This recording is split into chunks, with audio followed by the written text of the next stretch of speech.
Esta homilía llega a ustedes a través de Radio Claret América, el Instituto Bíblico Claretiano de las Américas y su estación hermana Bendita Eucaristía Radio en la ciudad de Fresno. Presentan Poniendo el Evangelio en Práctica con el Padre Manuel Villalobos, un programa para aprender a amar a Dios sin miedo.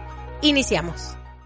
Muy buenos días, hermanos y hermanas que nos sintonizan a través de Radio Claret América y de su estación hermana de Bendita Eucaristía Radio. Reciban un cordial saludo. Mi nombre es Manuel Villalobos Mendoza. Soy encargado de la Pastoral Bíblica Claretiana y como cada domingo me es muy grato compartir con ustedes la palabra de Dios. Palabra que se revela en solidaridad con los pobres, los enfermos, los marginados. Y como cada domingo también les invito a abrir su corazón y su mente para que esta palabra enraice, se encarne y dé fruto. Y antes de comenzar nuestro evangelio, me gustaría invocar la presencia de Dios, que se haga otra vez presente, que nos revele otra vez el misterio de la vida, que nos revele su compasión, su misericordia, y que nos revele al Dios que se hace Padre, que se hace cercano. Señor Jesús, tú que con fuerte voz exclamaste y dabas gloria a Dios porque has revelado los misterios a la gente sencilla. Te pedimos que estos misterios de vida, de acogida, de apertura, de solidaridad, de compromiso, se sigan revelando a toda la gente que es rechazada, a la gente que está enferma, a la gente que está postrada. Te pedimos que tu compasión y tu misericordia nos enseñe nuevamente el valor de la vida. Todo esto te lo pedimos por Cristo nuestro Señor. Amén. El evangelio que vamos a estar escuchando durante la Eucaristía está tomado de Mateo, del capítulo 11, versículo 25-30, y este evangelio es para el día domingo 5 de julio del 2020. En aquel tiempo exclamó Jesús: Te doy gracias, Padre, Señor del cielo y de la tierra, porque has escondido estas cosas a los sabios y entendido, y se las has revelado a la gente sencilla. Sí, Padre, así te ha parecido mejor. Todo me lo ha entregado mi Padre, y nadie conoce al Hijo más que el Padre, y nadie conoce al Padre sino el Hijo, y aquel a quien el Hijo se lo quiera revelar.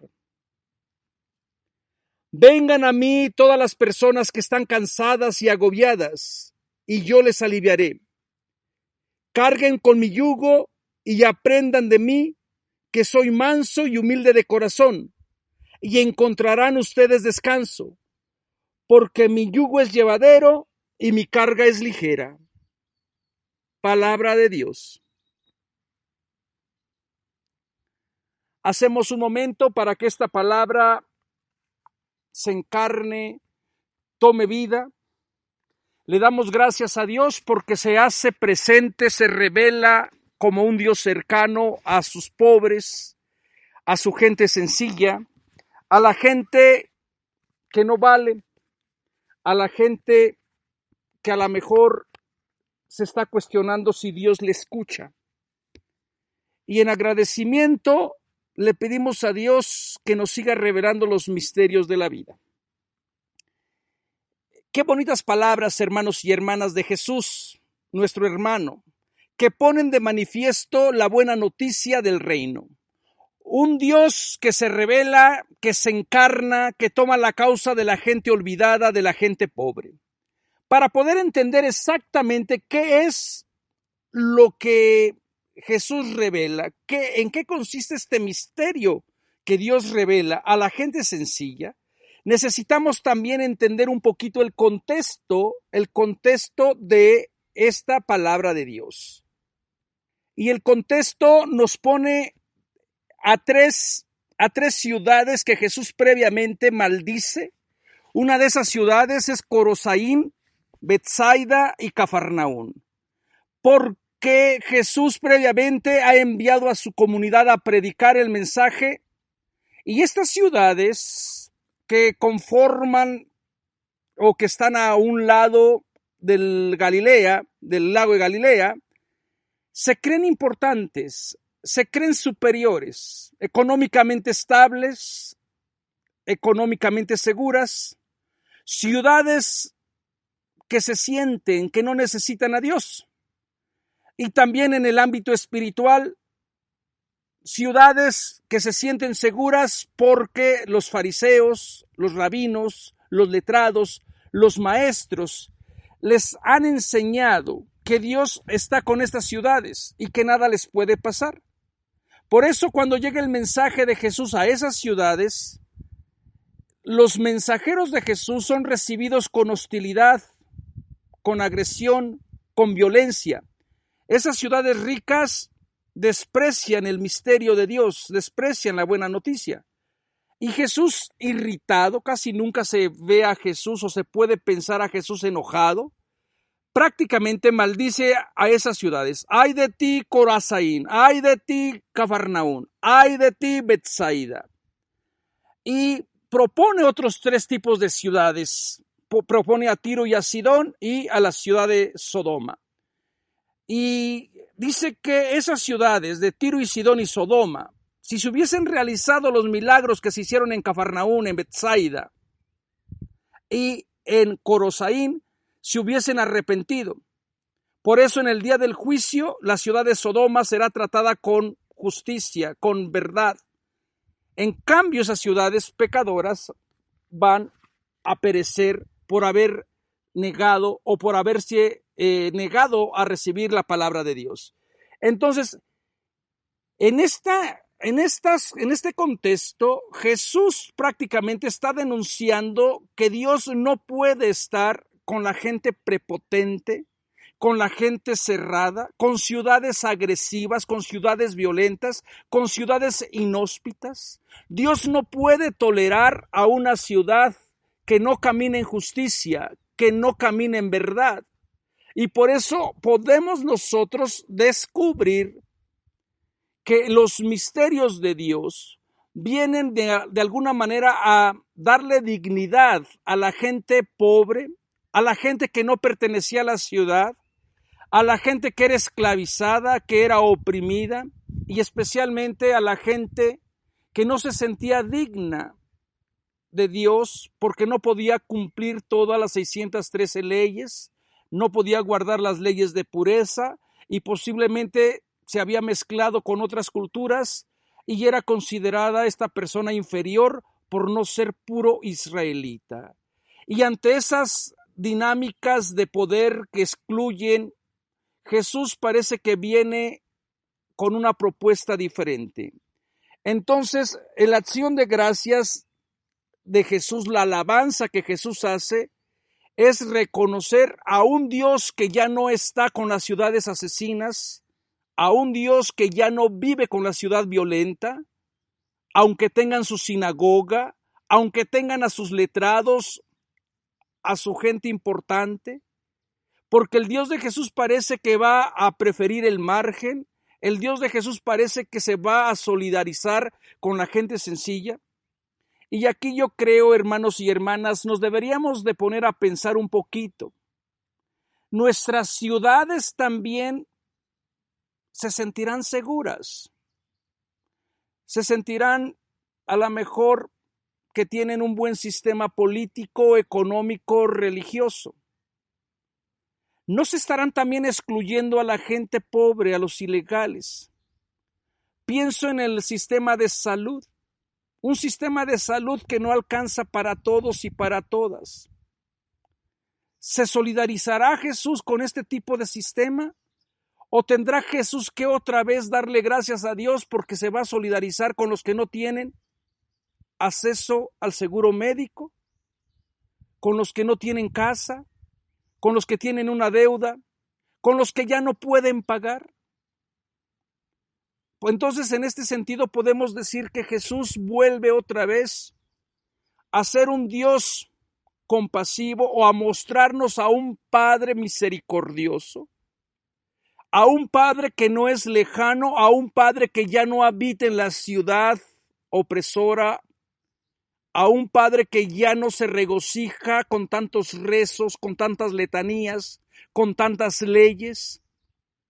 Y esto es justamente la novedad de Jesús. Dicen que Jesús exclamó, lleno del Espíritu, dice, y invoca a Dios ya no como el Señor, ya no como el Yahvé, el yo soy, el innombrable. Ahora el Dios de Jesús es un Dios de intimidad y fíjense que lo llama Padre. Y una de las características de Jesús, muchos biblistas creen que esta es la única palabra cierta de Jesús, el haberse atrevido a llamarle Padre a Dios. Y con esto prácticamente Jesús va a comenzar una nueva relación entre la creación, su nueva creación, y la figura de Dios. Los evangelios atestiguan que Jesús hablaba con frecuencia de Dios. Los judíos religiosos de aquel tiempo habían colocado a Dios muy por encima de todo contacto personal. A Dios se le veía ausente, lejano de los asuntos humanos. Incluso se había extendido una resistencia a pronunciar el nombre divino. Nadie en el siglo I se atrevía a relacionarse con Dios de una manera tan personal como lo hace Jesús. En cambio, Jesús parece que toma la iniciativa de invocar a Dios y de llamarlo Padre. Entonces podemos decir que Jesús es el revelador del Padre. Como diría Juan, a Dios nadie lo ha visto jamás. Y ha sido Jesús, el Hijo único del Padre, el que nos ha dado a conocer al Padre. Por eso también viene enseguida este texto que es muy parecido al Evangelio de Juan. Al Padre nadie lo conoce, nadie lo ha visto más que el Hijo. Padre e Hijo ya forman una nueva relación, una nueva identidad. En primer lugar, mientras que no tengamos ninguna otra enseñanza referente a si la gente del siglo I podía llamar a Dios Padre, entonces podríamos decir que Jesús es el único que se atrevió a invocar el nombre de Dios de una manera filial, de una relación profunda y de una relación íntima y personal. Jesús va a llamar a Dios como Abba, lo cual en un sentido va a implicar un fuerte cambio de pensamiento, porque nadie había tenido la osadía de llamar a Dios como Abba, como papá, como papi, hasta que vino nuestro hermano Jesús.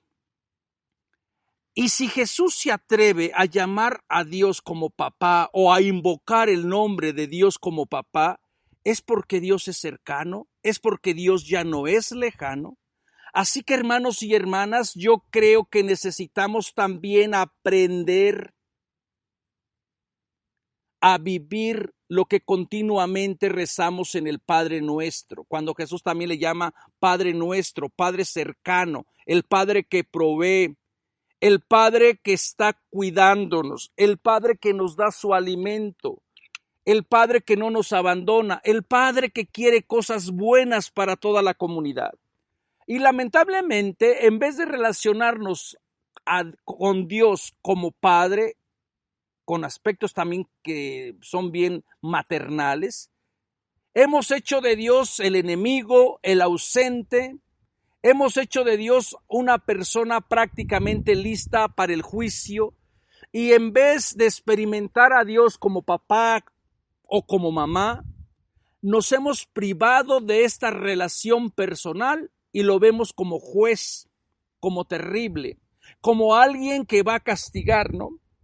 Entonces necesitamos otra vez entrar en la intimidad de Dios como lo hizo Jesús, abrir nuestro corazón a Dios y decirle: papá, cuídame, papá, bendíceme, papá, dame salud, papá, mírame postrado con miedo en esta cama, entubado, y tú como papá no quieres que tus hijos, que tus hijas sufran. Papá, mira que el cáncer me tiene agobiado, preocupado. Pienso en la historia de mi amigo Luis, una persona que está sufriendo y que quizás en momentos de enfermedad esté pensando dónde esté Dios.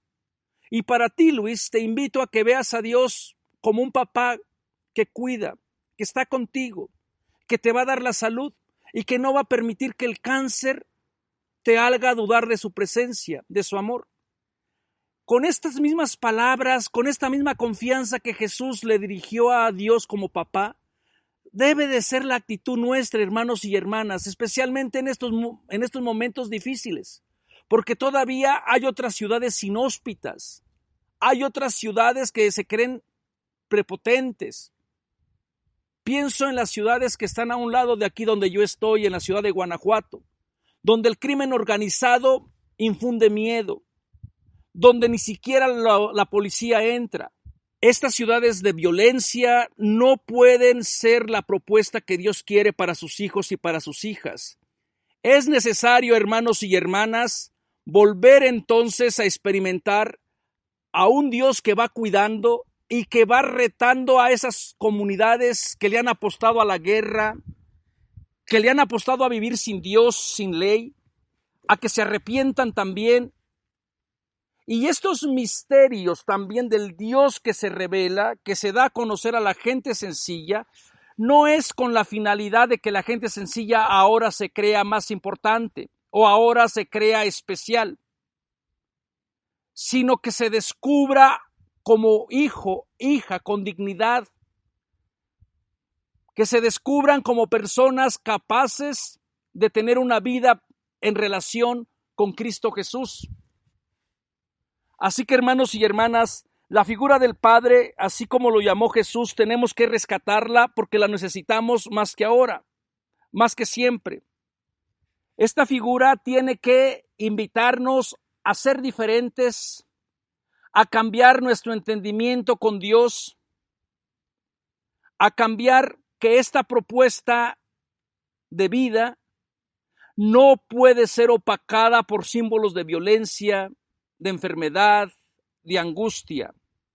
Hermanos y hermanas, los misterios que Dios revela ya no es el misterio de aprender leyes, de aprender rezos, de aprender tantas cosas a Dios.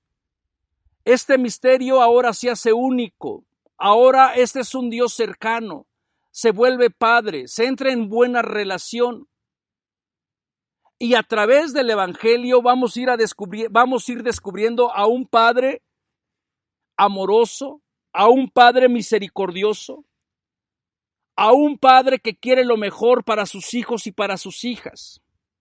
Más adelante vamos a escuchar una de las parábolas de Jesús que va a decir: ¿quién de ustedes, si tiene un hijo y si el hijo le pide de comer pan, le va a dar una piedra? Si le pide pescado, le da una víbora.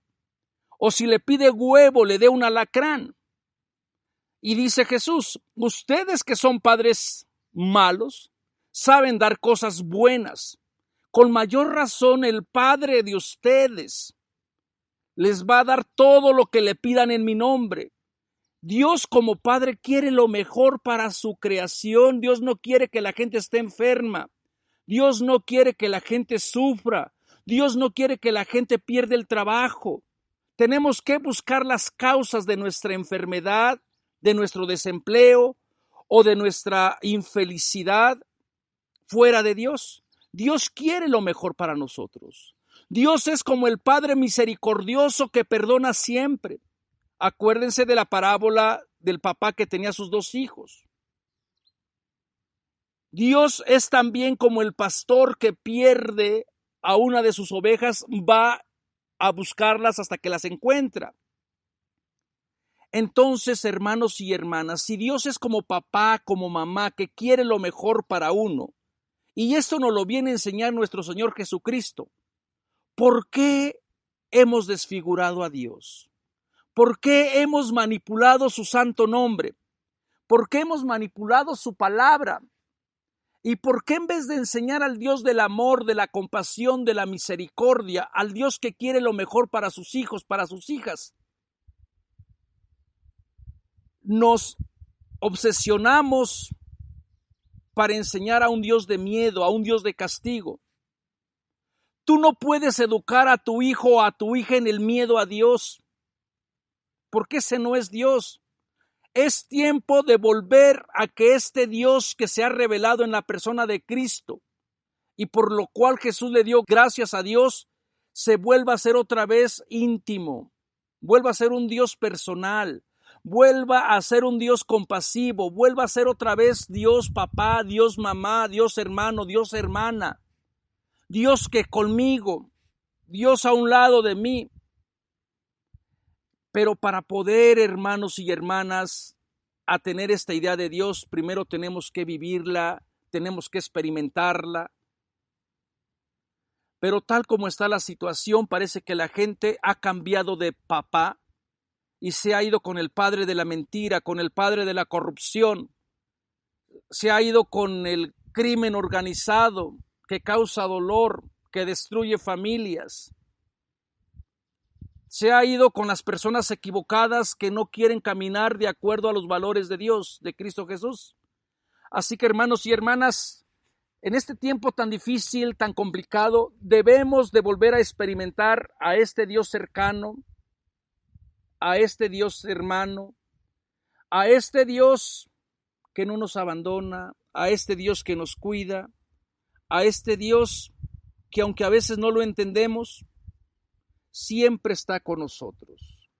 Y luego el otro pensamiento, después de que Dios da a conocer y que hace esta alabanza por el Dios que es papá,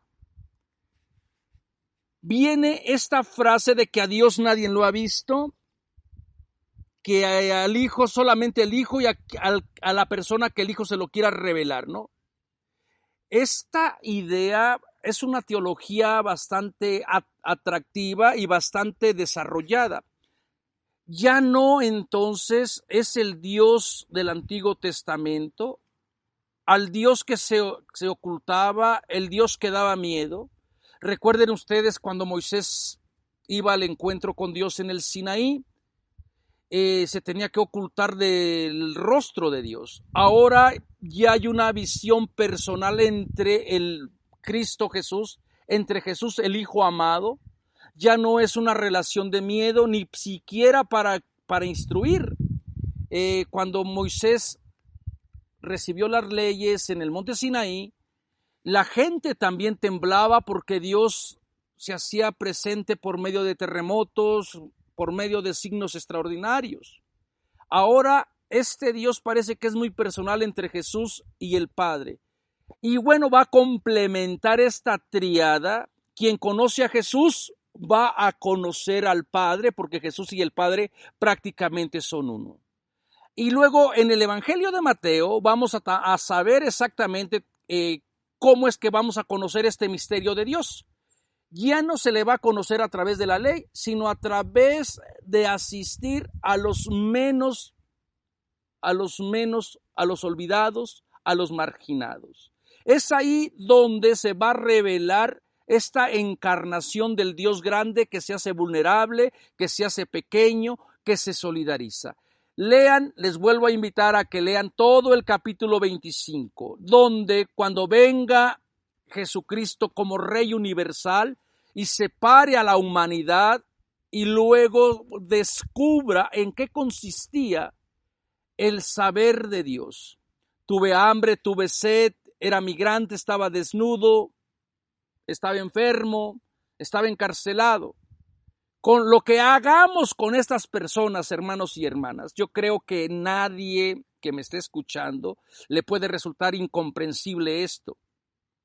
Si tú compartes, si tú te lo solidarizas con esta gente, con los pobres, los que tienen hambre, los que tienen sed, los migrantes, los enfermos, tantos enfermos que tenemos ahora, que ya no sabemos a cuál atender, tanta gente que vive desesperada, que no tiene trabajo, tantos migrantes en el mundo, siguen siendo los favorecidos de Dios, siguen siendo la presencia de Dios, y desde esa experiencia de Dios nos podemos conectar con el Dios de Jesús.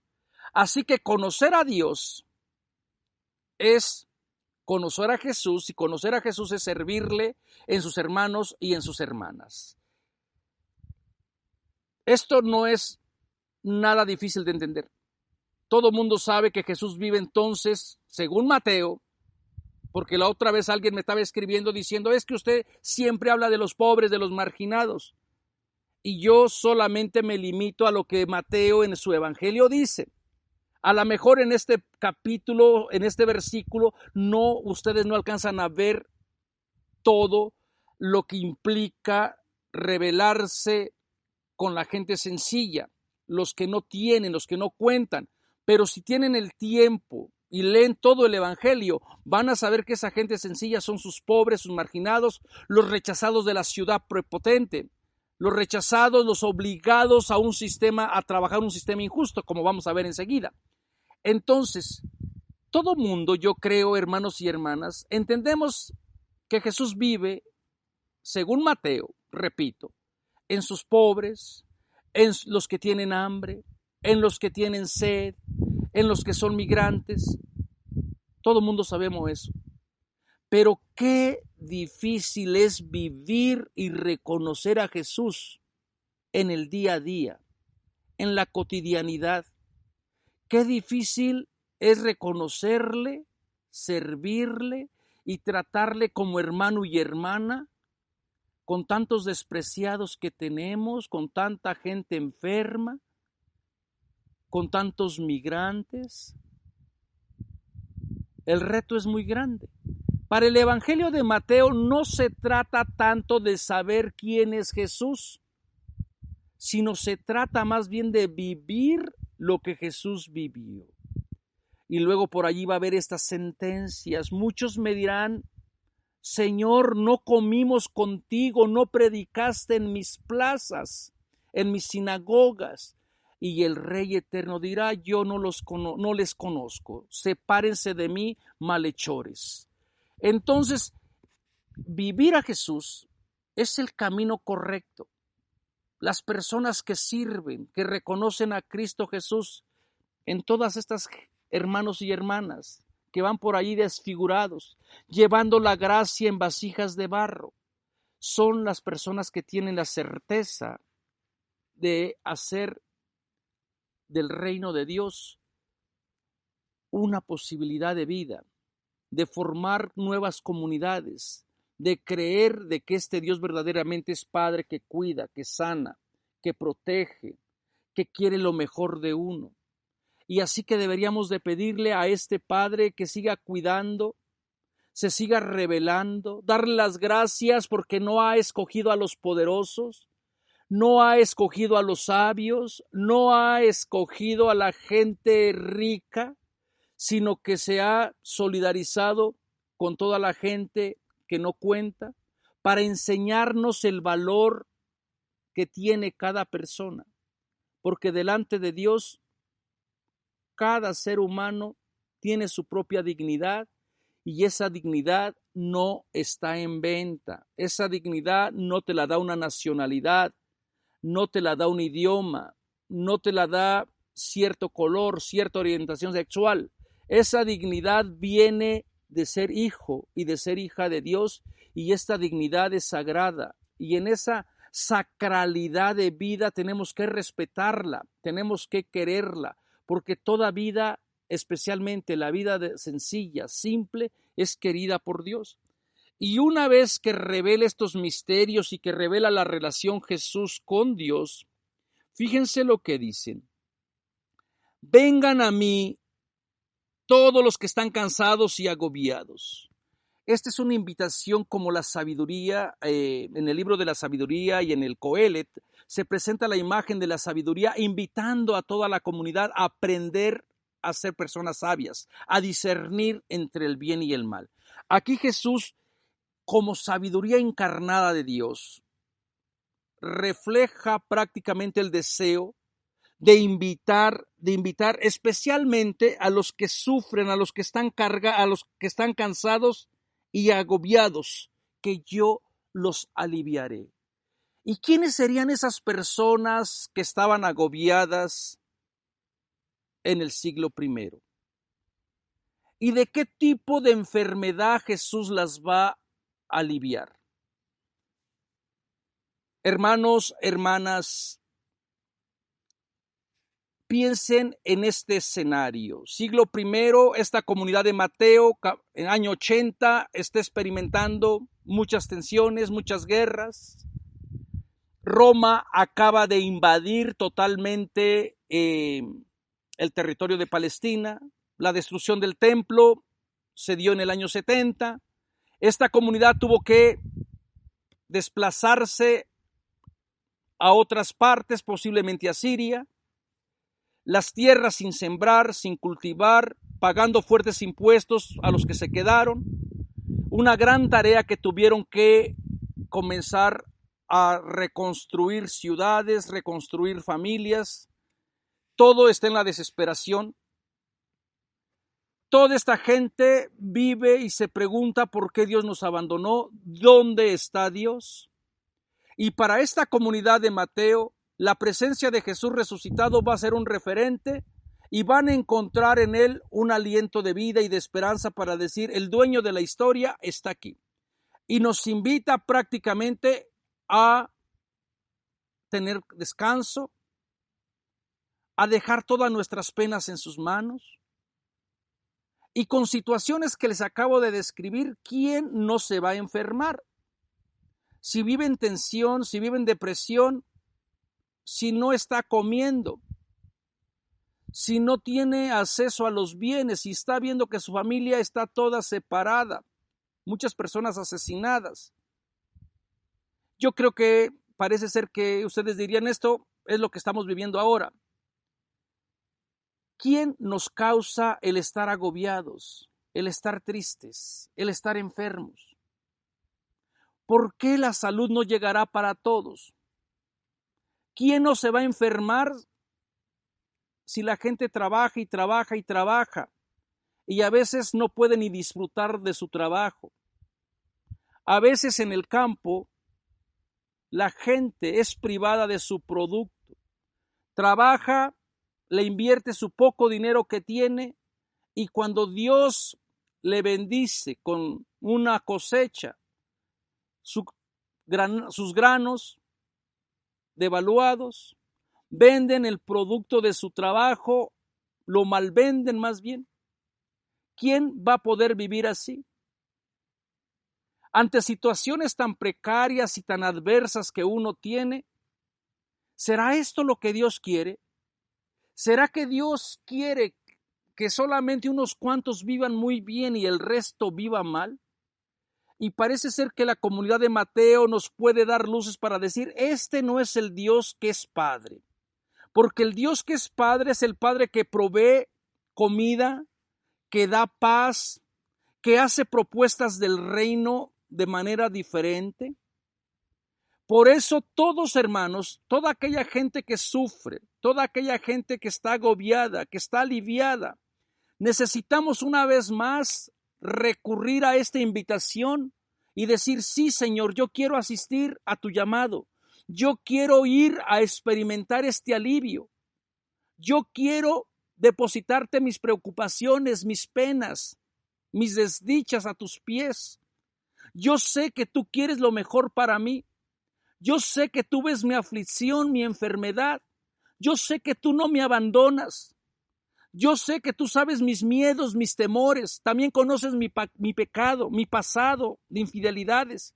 Pero aún así me invitas a que experimente tu amor, que experimente tu salud, que experimente tu alivio, que experimente tu verdad. Sí, Señor, yo sé que no te merezco, pero te necesito. Yo sé que muchas veces no te he reconocido en la gente que tiene hambre, en los pobres, en la gente que sufre. Yo sé que muchas veces te he negado, le he dado la espalda, me he vuelto arrogante, me he vuelto prepotente. Pero hoy con un corazón en la mano, quiero volver a ti, quiero asistir a tu invitación de acercarme para experimentar al Padre del amor, al Padre de la ternura. Quiero que me alivies. Quiero que me quites la soberbia. Quiero que me quites toda la negatividad que lleva mi alma. Dame tu paz nuevamente, Cristo Jesús. Ven a mí. Deja que tus palabras entren en mi corazón y sean palabras luminosas que den vida a otra comunidad. Hermanos y hermanas, con estas mismas experiencias de Cristo Jesús que llama a experimentarle, porque Jesús quiere aliviarnos, Jesús no nos quiere enfermos, Jesús quiere que su comunidad esté sana, Jesús quiere lo mejor para nosotros. Esto viene de Jesús, esto no lo inventó la iglesia. El Dios malo, perverso, negativo, el Dios como juez, eso ha sido prácticamente los malos entendidos del Dios de Jesús. Y luego es la invitación a cargar el yugo. Carguen con mi yugo y aprendan de mí que soy manso y humilde de corazón. Posiblemente mucha gente ya no sabe qué es el yugo. Este es el instrumento que une a dos animales, especialmente a dos bueyes, y por medio de este instrumento de madera que se carga uniendo a estos dos animales, pues el campesino podía trabajar, ¿no? Recuerden que estamos hablando para una comunidad rural que sabía exactamente lo que significaba el yugo. Un instrumento que es pesado de por sí, es un símbolo de opresión, y luego después como símbolo va a ser el símbolo de opresión. El yugo siempre en la Biblia va a tener una connotación muy negativa. Va a ser el símbolo de la opresión. Así se va a hablar de que cuando Israel estuvo en el país de Egipto, vivió bajo el yugo del faraón, de los capataces, el yugo de la gente que los dominó, que los oprimió.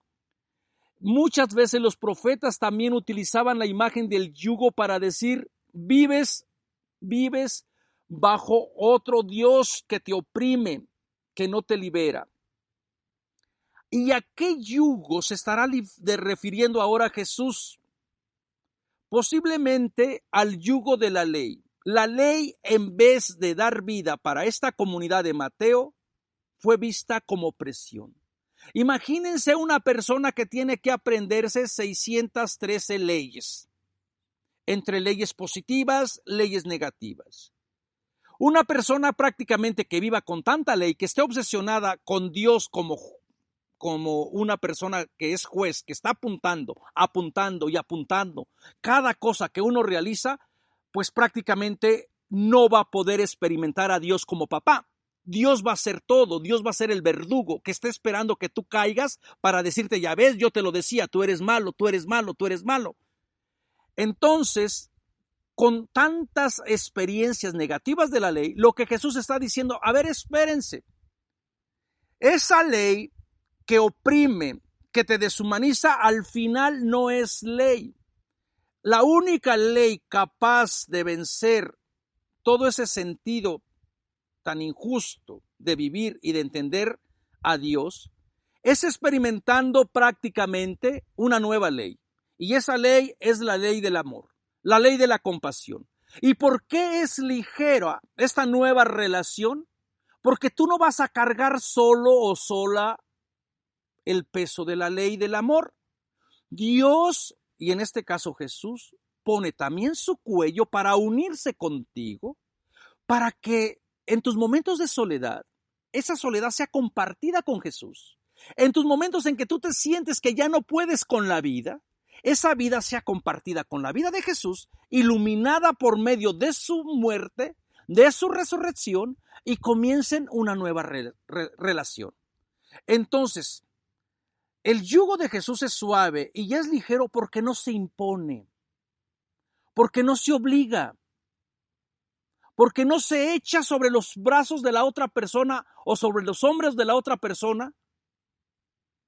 Jesús continuamente dice, cuídense de los maestros de la ley. Les gusta que les llamen maestro, que los saluden en las plazas, que la gente les haga reverencias. Imponen largas leyes y más leyes, pero ellos no son capaces ni de mover una ley. Tristemente, hermanos y hermanas, en vez de imitar al Dios que es papá, que es cercanía, que es amor, nosotros muchas veces imitamos a los fariseos. Imponemos leyes, leyes y más leyes, y así comenzamos a predicar de que se van a condenar, de que andan en el mundo, de que son malos, de que son perversos. En vez de quitarles ese sentido de culpa para que experimenten al Dios de la vida, les imponemos más leyes. Les imponemos un yugo que nadie puede cargar. Y desde el micrófono, uno es muy fácil hablar de yugos y echárselo a los otros. Pero eso no se vale. Se vale solamente echar la carga si tú estás dispuesto a cargar también esa carga. En otras palabras, si tú no, como predicador, no estás dispuesto a vivir lo que predicas, no prediques, porque eso no viene de Dios. Es muy fácil decir quién es malo, quién es malo, quién es malo, pero si tú no haces nada para que esa persona que según tus criterios es mala, experimente el amor de Dios, esa no es la forma de comportarse de los hijos y de las hijas de Dios. Entonces vengan y a experimentar su yugo, que es ligero. El yugo de Jesús no es una carga que nadie pueda realizarla. ¿Y por qué es ligero? Porque Jesús la carga contigo. Y una vez que uno aprende de que Jesús carga también nuestros problemas, nuestras dificultades, nuestros momentos difíciles, entonces vamos a descubrir prácticamente la esencia de Jesús. Vamos a descubrir que Jesús es manso, que es sencillo, que no es una persona que vive lejana, que no es una persona que está separada de la comunidad. Por eso es que Jesús le puede llamar Padre a Dios, porque se ha comportado como verdadero hijo, que ayuda, que siente compasión, que cura a las personas enfermas, que come con pecadores, que llama a seguirle a los publicanos, que incluye a mujeres, que compara el reino de los cielos con los niños, que nos dice que nuestra vida es sagrada y que valemos más que las florecillas del campo, que los pájaros silvestres, que es un Padre que provee pan, que nos da paz. ¿Cuándo, hermanos y hermanas, será el día en que experimentemos el yugo? Experimentemos la palabra de Dios como algo ligero, como algo que nos dé vida, cuando la palabra siempre ha dado muerte, parece ser. Siempre condenas, siempre la palabra que excluye, la palabra que rechaza, porque no somos lo suficientemente buenos, porque somos pecadores, porque no tenemos todos los sacramentos, porque no cumplimos todo lo que dice el catecismo. ¿Cuándo será nuestra palabra como el yugo de Jesús? Que sea ligero a una comunidad que sufre. En estos momentos en que nos encontramos con miedo a las pandemias, con miedo al virus, con miedo al polvo del Sahara, a los terremotos, a la violencia que se da en las calles, al crimen organizado. Ya no necesitamos más cargas religiosas, ya no necesitamos echar otro peso más, ya bastante vamos cargando. La pandemia se ha hecho eterna, ya estamos desesperados, ya estamos cansados. Ya queremos que Jesús venga y nos quite esas cargas y nos ponga su yugo, que es suave, que es ligero, porque está llevado con amor, porque Él lo llevó, Él cargó en la cruz, Él lo experimentó en el Calvario. Ya no hay necesidad, hermanos y hermanas, de volver otra vez a vivir en miedo, en temor. Descubramos otra vez a Cristo Jesús, que es manso, que es humilde. Experimentemos que verdaderamente su carga es ligera.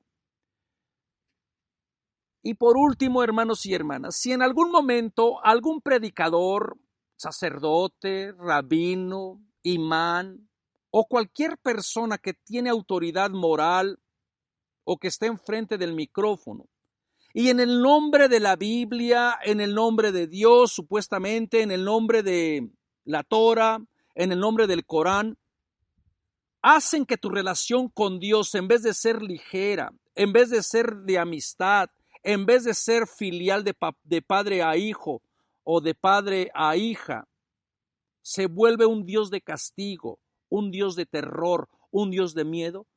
Ese no es el Dios de Jesús. Y tú, hermano y hermana, no tienes la obligación de seguir esos consejos. El Dios de Jesús es un Dios de cercano, un Dios que te invita también a que le llames papá, o si prefieres le puedes llamar también mamá, porque Dios también tiene características muy maternas. Así que, hermanos y hermanas, en este día donde hay tantas cargas que uno va llevando inútilmente, dejémosla a un lado. Dejemos esas cargas del odio, del racismo, esas cargas que nada tienen que ver con la causa de Jesús ni con el yugo de Jesús. Y experimentemos su carga de amor, su carga de buena energía, de buena salud, y pidamos que Dios nos cuide, que Dios nos bendiga. Recuerden ustedes, hermanos, que esta reflexión, esta homilía, llega a ustedes a través del Ministerio de la Pastoral Bíblica Claretiana. Si ustedes quieren saber más de la palabra de Dios de una manera sistemática, de una manera más profunda, visite nuestra página de www.ibicla.org.